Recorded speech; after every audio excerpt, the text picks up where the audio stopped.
Matthew, Mark, Luke, and John. Who were they? Matthew who? Mark who? Luke who? And John who? What were their last names? When did they write? Did they know Jesus Christ? Did they walk with Jesus Christ? Did they eat with Jesus Christ? Did they talk with Jesus Christ? Did they even meet Jesus Christ? The answer is no, no, no, no. Conclusively. The earliest of them that wrote 40 years after Jesus Christ, so they never met him. The last of them wrote 80 years after Jesus Christ, never met him. The other thing is, all of them seem to have written the gospel according to. Now, when you write a letter, do you sign it according to? According to is the third party. If Joanne or Jackie or Bobby or Johnny told me something and I wrote it, I would say according to Joanne, Jackie, Bobby, or Ronnie, according to.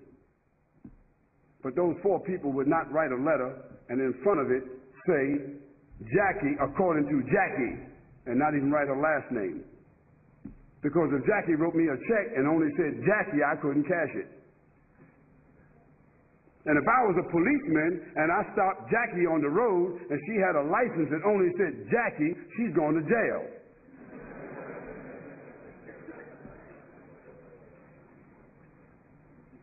Where in the world is a document with only one name of four different writers that did not meet the one whom they're writing about?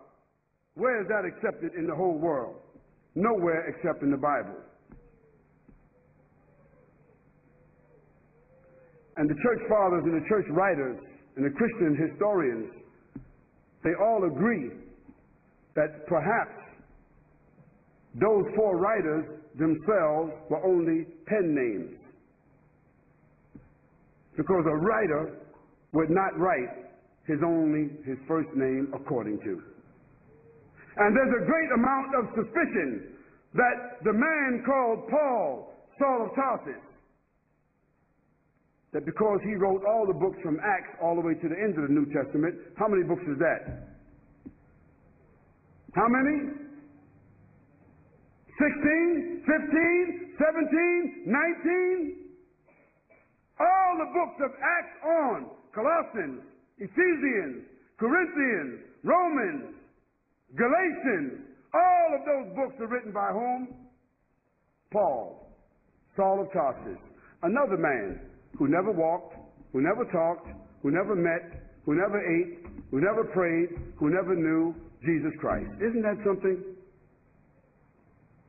Now here we find four writers and another one between them that wrote all the New Testament books that never talked, never walked, never ate, never prayed, never met the man called Jesus Christ. Yet, in their words, the first mentioning of the Trinity came from where? From Jesus or from them?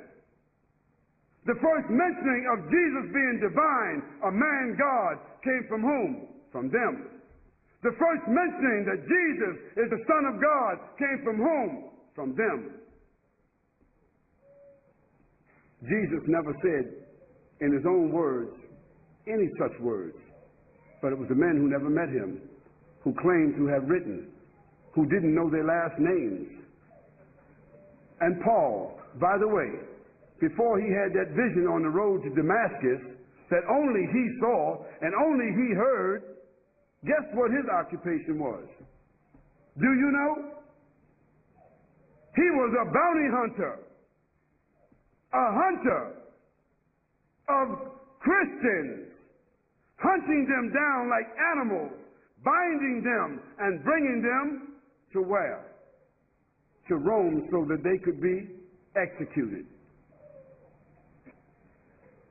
I don't understand how people just don't read history. This is not what Khalid said, so don't get angry with me.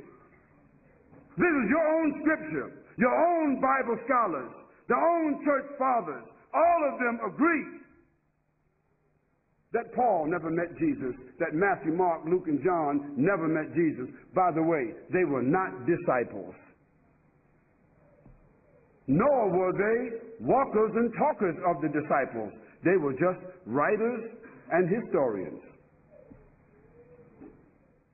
وبكفرهم وقولهم على مريم بهتانا عظيما وقولهم إنا قتلنا المسيح عيسى ابن مريم رسول الله وما قتلوه وما صلبوه ولكن شبه لهم وإن الذين اختلفوا فيه لفي شك منه ما لهم به من علم إلا اتباع الظن وما قتلوه يقينا بل رفعه الله إليه وكان الله عزيزا حكيما